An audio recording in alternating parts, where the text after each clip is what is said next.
கத்திரிக்காய், பச்சை பட்டாணி இதை வச்சு மசாலா ஒன்று பண்ணலான்னு இருக்கேங்க.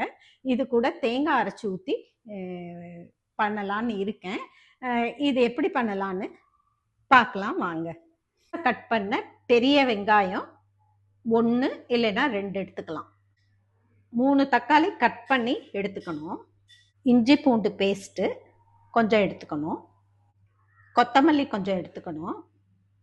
தேங்காய் 2 செல்லு அரைச்சி எடுத்து வச்சுக்கணும். கத்திரிக்காய் வேக வச்சு எடுத்துக்கணும். வேக வச்ச பச்சை பட்டாணி 1 கப்பு எடுத்துக்கணுங்க. 2 டீஸ்பூன் மொத்த பொடி, 1 டீஸ்பூன் தனியா பொடி, கொஞ்சம் மஞ்சள் தூள், உப்பு இது எல்லாத்தையும் எடுத்துக்கணுங்க. கடாயில் ஆயில் போட்டுட்டு எண்ணெய் சூடான உடனே கடுகு உளுந்து போட்டு கருவேப்பிலை போட்டு பொரிஞ்சு வரணுங்க. பொரிஞ்சு வந்துருச்சுங்க. இப்போ இதில் வெங்காயம் போடணும், போட்டு வதக்கணும். இதை லேசாக வதக்கிட்டு இது கூட தக்காளியும் சேர்த்துக்கணும், இதையும் வதக்கணும். இது கூட இஞ்சி பூண்டு பேஸ்ட்டையும் சேர்க்கணும். கொஞ்சமாக கொத்தமல்லி போட்டுக்கணும். மொத்த பொடி, இந்த தனியா பொடி இது எல்லாத்தையும் ஒன்றா சேர்த்துக்கணும். சேர்த்துட்டு வதக்கி விடணும் நல்லா. இதோட இந்த தேங்காய் அரைச்சி வச்சுருக்கோம் இல்லைங்களா, இதையும் சேர்த்து நல்லா வதக்கணுங்க.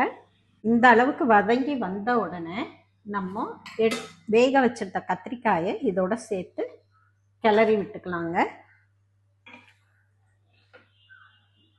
இது கூட வேக வச்சிருந்த பச்சை பட்டாணியும் சேர்த்து கிளறி விட்டுக்கலாம். மிச்சம் இருக்க கொத்தமல்லியை இது மேலே போட்டுருவோங்க. கத்திரிக்காய் பச்சை பட்டாணி மசாலா ரெடிங்க.